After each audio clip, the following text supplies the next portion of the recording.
Welcome back. My name is Fearless Caper, and we're going to continue to go over Landa. After a while, I have not been impressed with the Landa platform, as they have changed a lot of stuff going on with the said software and stuff. They really changed how you earn income. So I had lots of properties in IPO that were not getting credited, and they were getting the dividends. So I was averaging at that time about $400 a month, and now I'm back down to chump change. All right, so now we're gonna go over the Landa. My progress. So rent overview is $52,000, $205. So unpaid was $11,972. Yes, a lot of people are getting evicted in these locations, as I pointed out in other videos. The locations of the properties are 50-50. Really not that great. It's not high level income in these properties, and they keep on raising the rent instead of making the rent affordable. So mismanagement is an issue with Landa. I would have to say that right now. So let's continue going on. I am up 41% on Leeward Way. I'm Star Lake 87%. 107 Oakwood Circle 24%. Village Way, we are up 16%. Star Lake 19%. Gable Terrace 46%. Cornelia Street 6%. See, not that good. The percentages are not that good for that many shares. It's not that good. Hancock Street 5.9. Southern Shores. This is another one of those properties that nobody was purchasing shares on, and then they stopped giving me the revenue, the rental payment for that, because it wasn't listed on the phone app.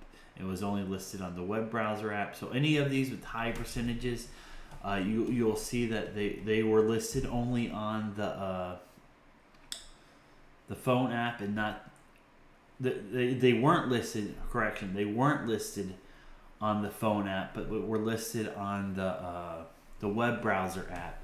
So they stopped letting people get the full dividend amount for these properties, and then they just put it into cash. Cash holdings.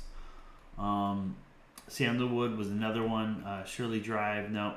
146 Crystal Brook. I made over 1,000% on that property. Yes, that is accurate. That is exactly what I got on that property. I only bought 2 shares. This is one of the properties I was making good amount of money on. That was another one. West Poplar Street was only 19% there. Viceroy Way, 37%. Once again, as soon as other people found out this little issue, which Landa did fix it. They just stopped people from investing, allowing people to invest online. So they stopped the payments to these particular properties. So even though I have like 98 properties, 97 properties, a lot of the properties I'm not getting rental income for because I purchased them online. So they were 1 share properties. As you can see, I made a lot of my money back on those particular properties. And let's continue to go on. 181 Watercrest Court, 33%. 258 Rocky Point Road, 26%. Pleasant Valley, 68%. Mountain Lane, 36%. High Ridge Road, 53%. And then we're going back to normal stuff, 4%. 7.39%. So also something else you guys have to watch out for is that when investing in Landa, you will notice some things like the properties. Oh, they're like, well, when they become fully available to trade, the share price always drop down because people want to get out of the platform immediately, want to get out of it instead of hold, which is not bad, but it also destroys the price of the said property. Another property, let's continue to go down the list.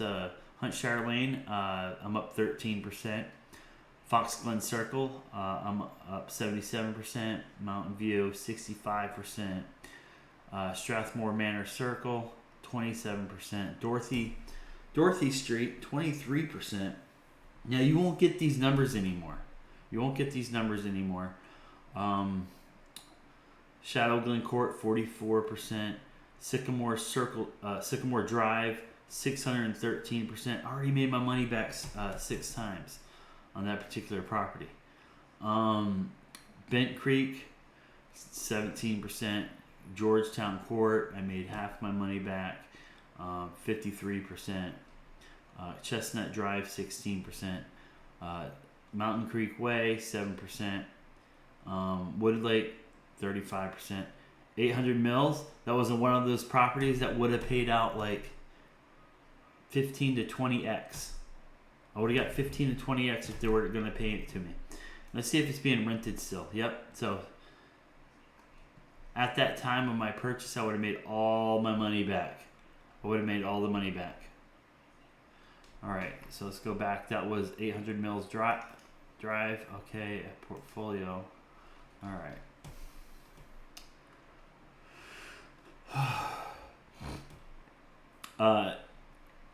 Creek Line Court, I made 32%. Rugby Court, I made 40%. Spillers Drive, I made 88%. Very good property. Pentel, I made 20%. Summerwoods Lane, yes, I lost almost 50%. But what you have to do with this property is dollar cost average down to make up the loss. That's really what you should do on the properties like that. Any properties that are in the red, they're not going to be bad. But like I said, these are multi-family homes, so it's 100,000 shares. So I really don't have that many shares, so it's 0.001. So I'm 0.01% on this one, 0.009 on this one percent. All right, and that's not good. So dollar cost average down. If they get an eviction on them, the price drops really low. They will get it back up on the market within a couple months. So it would be a great opportunity for you to take advantage of places that are on eviction. I took advantage of 368 Irwin Street. 24 Ditmars, 5%. All right, but 368 Irwin Street, look at that number, 59%. Let me tell you a little bit about this. And the last one is 0.37%. Not going to make money on that. These multifamily homes, you're not going to make money on. Unless you're going to drop big bucks down. So if you drop big bucks down, you're going to make some money. Let me tell you about 368 Irwin. So they only have half of it available. So it's not that good. So half of the properties, there's 4 properties. So out of 100,000 shares, that's not good. Right now I'm down, so it's down $26. I don't know how I'm down $26. But I did lower my dollar cost average down, so I bought some shares at $8 on this property, or $4. My bad, $4. But you can get them even lower. Look, guys, if you have a property that's it's an expensive property, $347,000 for 4 units. You can dollar cost average that down, and it's $4,200 a month. Now I don't know if that's like $1,000 per each unit, a little over $1,000, $2,000. Rent. Okay, whoa, wow. So we weren't getting all the rent. So asking price. So they only have one property that's rented for $2,000. So out of these 4 units, you get 2,300, another 8,000. So roughly about $9,000 in rental income if these are rented. It says there's 2 rented, but it doesn't show which ones are rented. So if it's this one and this one, or it has to be 4,200. So there's 2,000. That's an eviction in marketing. So unit 1 or unit 2 is going to be up for investment.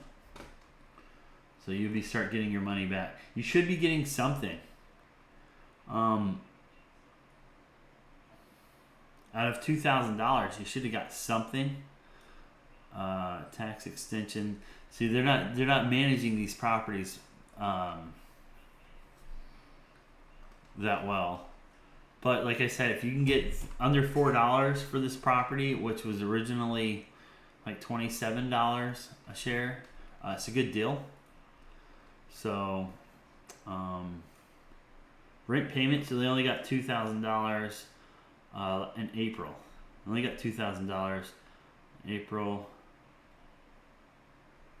So they didn't get all their cleaning. Yeah, they're no good. So going back to the portfolio here. All right, so I have $1,200 in shares. Not that great, not bad, not good. I've already made back over $500 in dividends. I have a 49% return. So there's my total gains, almost $400 in total gains. The market, here it is. As of March, we're back up to 52,000. From 69 to 52,000, not good. So that's not good. So the average rent should be about $72,000 a month off all my properties. So let's go look at some other features that Landa has. Landa does have some good features. They're starting to pick up on these. I will not invest in this. I don't care how much the interest rate they give is. I think that's a hip. 9 mortgages are covered under this. But like I said, if you go online on the web browser app, you will be able to get all the properties. The phone is delayed on updating. So this is the best deal. So that's my current update for Landa right here. I'm not impressed with the platform, but if it's something you want to invest in, try to find properties that are completely sold, and go from there. Even if they're in eviction status, buy some shares, because you're going to get some cheap shares. I mean, there's lots of good properties out here. Like this one, check when the eviction date was. Eviction date. This one has $5,000 in cash reserves. Just find out when the eviction date was, when it was evicted. What's going on with some of the properties? Let's take a look at it. I mean, there's lots of good properties out there. When you get to 100%, the price does drop. But you need it to get to that 100%. This is a beautiful property right here. Georgetown is a halfway decent neighborhood. I looked it up online. And see, it has 6 cents per share. So if you were to buy it right now, you'd be making about 6 cents a share. So look at it that way. I look at it a different way. For single family homes, I look at it at 0.01% per share. That's how I look at it. See, but they're making up fees, due diligence. Come on now, $685 due diligence. No, the location's a good location. There's nothing to really charge that much for. Insurance is fine. HOA, this is something that's skeptical on HOA. Management fee. They get all their money back. They're double dipping on you guys. You should be making about 12 cents a share on this property. Rent does go up in these nice neighborhoods, but they go up gradually, like maybe 5%, 10%. This is a bridge loan, not a good loan. You don't want these bridge loans. You don't want the long-term loans. Subscription. Okay, loan agreement, man. Okay. Like I said, it's all in the eye of the beholder, and you can make it work. You can make it happen. It's a long, steady process. I myself am not investing more money into this platform. I am actually trying to get out until they fix their system, and giving you the full credit amount based off of the available rent money left. Instead, they're putting that extra rent money into the cash reserves. So, and sometimes you don't even get any rent money. Let me show you my activity. See, these dividends have still not been paid out to me. I've already asked about them, and they say, "Oh, yeah, we're processing." No, I am selling some properties. Once they sell, they sell. And here's the April dividend. So I'm not doing good. It's not doing good at all. I did a withdrawal, March, same thing. It's very skeptical. There are other platforms similar to Landa. I highly recommend checking those out as well. I'm not affiliated with any of these platforms, so I'm not going to give you a referral link. But I will share my investment portfolios with you guys in the near future. I'm going to be doing crypto investing. I'm going to jump back in on that. Dividend investing, I will be jumping back in on that. And I'll give you guys all the ins and outs and why I am investing in these certain things to be more diversified. I have purchased my first house, which will be going up for rent as well. In about a year or so. Hopefully I'll be able to get that on the market. I offered Landa the option to purchase the home and to give me in exchange for shares. So I told them that too. But they don't want to do it. So let's get on with it, and be careful on the properties that you invest. Look at the location of the property. Figure out the criminal histories of the locations. Georgia is a high crime area in the states. South Carolina, Alabama, all high crime. Florida is high crime. Tampa location is a high crime area. So just be careful. You have to look in the neighborhoods, how the neighborhoods operate. I wouldn't buy any properties that I don't think I'm going to try to make money off of. I have made money off of all the properties I have so far, except those last three, which are multifamily homes. So keep that in mind. This is just what I am doing. So if you have any questions, hit me up in the YouTube channel. I go over my YouTube channel every once in a while. It's Fearless Caper. If you guys want to see it. All right. Well, thank you all for watching, and stay true to yourself.